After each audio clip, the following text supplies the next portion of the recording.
여러분, 거의 망해가던 회사가 갑자기 월스트리트에서 잠자는 거인이라고 불린다면 믿어지시나요? 한때는 정말로 절벽 끝에 몰렸던 한 제약회사가 있는데요. 오늘 우리가 파헤쳐볼 이야기는 바로 이 반다 파마슈티컬스라는 회사의 아주 흥미로운 미스터리입니다. 자, 40년. 이게 무슨 시간이냐면 멀미약 시장에 새로운 치료제가 나오기까지 걸린 시간입니다. 어마어마하죠? 그런데 이 신약 하나가 특허 소송에서 지면서 거의 붕괴 직전까지 갔던 회사를 구원할 수 있을까요? 아니면 이건 그냥 반짝하고 사라질 신기루일까요? 오늘 바로 그 미스터리의 핵심으로 들어가 보겠습니다. 1860억 달러, 우리 돈으로 계산도 잘 안 되네요. 이게 바로 반다의 신약이 띄워드려는 시장의 크기입니다.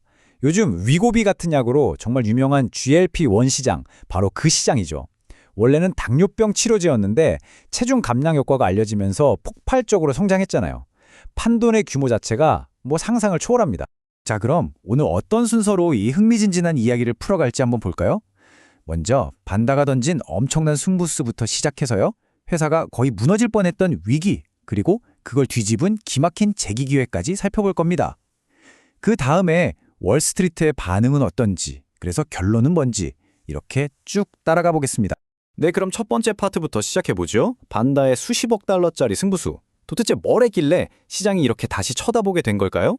주인공은 바로 이 약, 네레우스입니다. 이게 진짜 게임 체인저예요. 지금 2025년 말 FDA 승인을 목표로 하고 있는데 방식 자체가 아주 새롭습니다. 그냥 멀미 증상을 억제하는 게 아니라 아예 뇌의 구토 중추에 직접 작용하거든요. 근데 진짜 놀라운 건 이런 새로운 멀미약이 무려 40년 만에 나왔다는 사실이에요. 의학계가 주목할 수밖에 없겠죠? 자, 그런데 여기서 진짜 흥미로운 점이 나옵니다. 네레우스가 그냥 멀미약 시장만 보고 만든 게 아니라는 거죠. 물론 28억 달러짜리 멀미 시장도 크지만 진짜 대박은 바로 두 번째, 보조제로서의 가능성입니다. 생각해보세요. 요즘 위고비 같은 비만 치료제 엄청나잖아요? 근데 이 약들의 가장 큰 단점이 뭐죠? 맞아요. 바로 메스꺼움. 근데 네레우스가 바로 그 문제를 해결해 줄 수 있다는 겁니다. 이건 완전히 새로운 판이 열리는 거죠. 하지만 이렇게 화려한 신약 이야기가 있기 바로 직전, 이 회사는 사실상 붕괴 직전이었습니다. 정말 암울한 그림자가 드리워져 있었죠. 시간을 아주 잠깐만 뒤로 돌려보겠습니다. 이 타임라인을 한번 보세요. 원래 반다의 돈줄, 그러니까 핵심 수익원은 헤틀리오제라는 약이었거든요. 그런데 2023년 그리고 2024년 연달아서 법원에서 지면서 핵심 특허가 그냥 날아가 버립니다. 이건 회사 입장에서는 거의 사형 선고나 마찬가지예요. 이제 복제약들이 마음껏 시장에 들어올 수 있게 된 거니까요. 그때 시장 분위기가 어땠는지를 딱 한 문장으로 보여주는 게 바로 이겁니다. 복제약의 위협에 미래를 저당 잡혔다. 그냥 다들 끝났다고 본 거죠. 반다는 이제 끝이다. 이렇게요. 그런데 말이죠. 반다는 그냥 주저앉지 않았습니다. 겉으로는 위기처럼 보였지만 물밑에서는 아주 치밀한 반격이 이미 시작되고 있었던 거죠. 자, 그들의 반격 계획은 이 3단 콤보였습니다. 첫째, 우리가 봤던 그 네레우스로 멀미 시장과 GLP-1 보조 시장, 이 두 마리 토끼를 동시에 잡는다. 둘째, 이무시돌리맙이라는 완전 새로운 약으로 희귀병 시장이라는 틈새를 뚫는다. 그리고 마지막 셋째, 다 끝난 줄 알았던 그 헤틀리어즈 있죠? 이걸 시차 적응장애 치료제로 용도를 바꿔서 법정 싸움을 끝까지 가고 결국 이겨버립니다. 정말 치밀하게 계산된 역습이었어요. 이 표를 보시면 한눈에 들어오죠? 예전의 반다는 헤틀리오즈 하나만 바라보는 말 그대로 외줄타기를 하는 회사였어요. 그런데 지금의 반다는 어떻습니까? 여러 개의 강력한 파이프라인을 가진 훨씬 더 튼튼하고 다각화된 회사로 완전히 탈바꿈한 겁니다. 웬만한 충격에는 끄떡없었게 된 거죠. 그리고 이 숫자 50%, 이게 바로 네레우스의 진짜 힘을 보여주는 숫자입니다.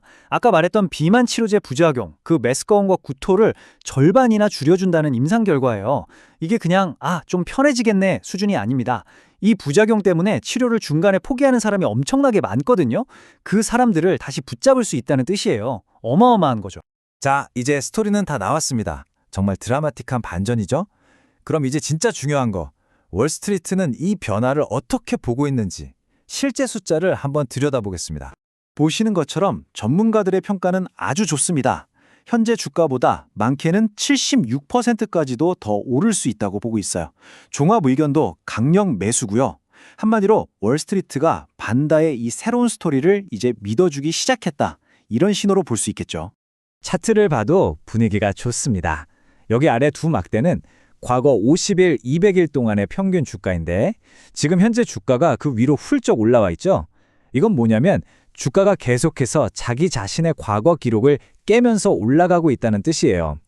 그만큼 상승하는 힘이 강하다는 거죠. 하지만 물론 조심해야 할 부분도 있습니다. 이 지표는 주가가 단기간에 얼마나 뜨겁게 달아올랐는지를 보여주는 온도계 같은 건데요. 지금 바늘이 과열 구간에 거의 다 다가섰죠.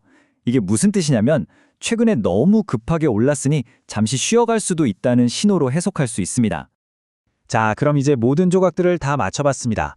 과연 이 잠자는 거인은 정말로 깨어난 걸까요? 아니면 아직은 신기루에 불과할까요? 마지막으로 정리해보겠습니다. 앞으로 우리가 반다의 미래를 예측하려면 딱 이 세 가지 이정표만 잘 지켜보면 됩니다. 먼저 단기적으로는 2026년 1월에 나올 헤트리오즈의 FDA 재검토 결과가 중요하고요. 중기적으로는 당연히 네레우스가 시장에서 얼마나 팔리는지를 봐야겠죠.